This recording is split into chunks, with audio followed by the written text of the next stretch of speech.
Hi, this is Steve from LZ23 Strength, and here we work to exert ourselves, elevate our health, evolve the mind and body. And that kind of ties in real good with our subject today, what we're discussing. We're talking about something called grind slop. I had just heard about it recently, and I think I'm a little bit guilty of it myself. We're going to try to talk about it in a balanced way and get some perspective on things because our health is vital to us, and we don't want to take it for granted, and we don't want to minimize it. But on the flip side, what grind slop really has to do with is overdoing it, and so many people are kind of checking out when it comes to that area. We've been in an era where health has become a grind as well. Thus the term grind slop. Um, there's an endless stream of motivational material that's out there that's always telling us we got to do more, we need to achieve more, we need to optimize more. And in the health and longevity field, optimizing everything, it kind of can become like a prison or another full-time job. And I don't think anybody really wants that. Now, some people are wired that way. And even I'll talk a little bit later, something called Longevity Olympics. I'm sure you've heard of Brian Johnson in this field, and there's others that they do all kinds of testing and markers to see what their bodies supposedly the age is. There's some that push back on if this is even real, but somebody could be, let's say, 60 years old, but biologically, through all this different testing, their body says they're 35, or their blood work and a whole host of other things say that they're a younger age. Well, we'll see in the long run how that turns out. But does everybody need to be doing that? I don't think so. Um, Talk about the blue zones, whether you believe in those or not, where centenarians in different parts of the earth, they don't have watches that are tracking their every move and doing all these tests, and they're supposedly living to a ripe old age and living well. So if we each have to decide in the end. But when it comes to this optimizing, think of this: you should be walking 10,000 steps. No, actually, you should be doing interval walking. But don't forget, you need zone 2 and VO2 max. Don't forget about that. Well, you need to lift heavy weights, but you need also to train for mobility. You need to eat more protein to build muscle, but don't eat too much protein. You need to take these supplements. Well, but be careful of those. You don't want to take those. You need to track your sleep, track your glucose, track your blood work, track. Don't eat 3 hours before bed. Make sure you get out early in the morning for sunlight. Creatine, peptides, red light therapy, sauna, cold plunge. It goes on and on and on for all the things that we can do to optimize for our health and longevity. And it can feel like it's starting to take over our lives. I kind of promote a more balanced approach that good enough. We need to find our good enough range for us because we're all unique. We all have different personalities, responsibilities, circumstances, health, age, and on and on and on that make us unique. Our lives are unique. So we need to find a balanced approach that works for us so that when we're 60, I'm going to be 62 in a few months, 70, 80, 90, if we make it that far, that we feel good, we're mobile, we can do things with our children and grandchildren, maybe great grandchildren, whatever the case is. We can't just ignore it. And so that's where I'm trying to find the balance here between the grind slop, because I feel like what they're saying is true. And maybe some of that is marketing that's pushed on people to optimize more, because then there's more things we can buy that are going to help us live longer, and that's going to help us to track these different things. So we want to be committed to our health, but we don't want to be consumed. Because what's the idea here if you're trying to live to 82 or 92 or whatever the age, but trying to get to that point, now at 60 or 55 or 60, you're not really living. You're ignoring invitations to dinner because it's going to ruin your diet. You can't go on vacation because you're gonna miss your workouts, and you're gonna miss this or that. And we could go on and on of things that we could be missing out on because you're trying to optimize for this super long life. So you have to ask yourself, is that really health anymore?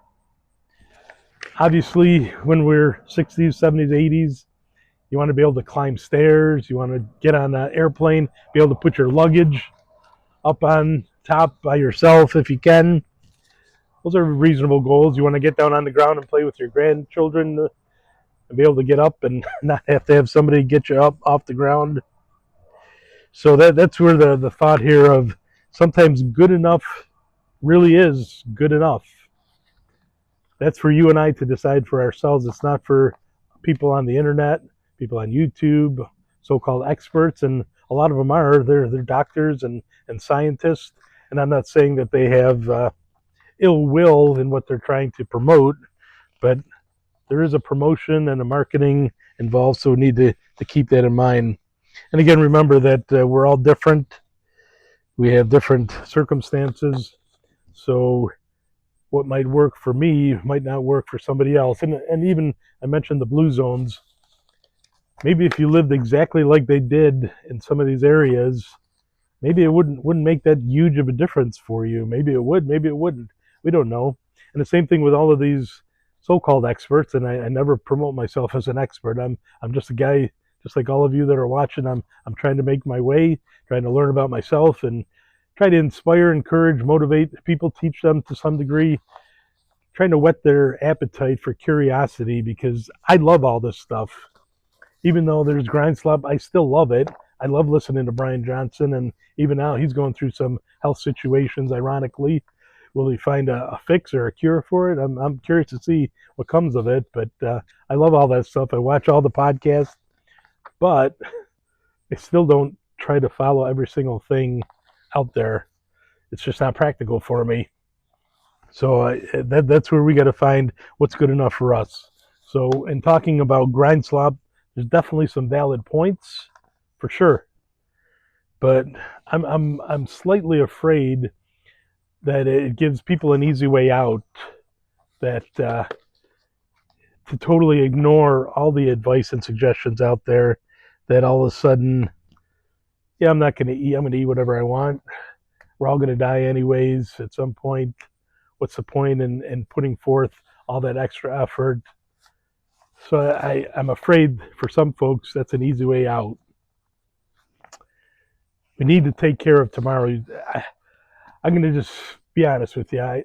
In my circle of life, from work, family, friends, other individuals that I know in the community, I see many folks in their 70s that their quality of life is nothing like what I would want it to be.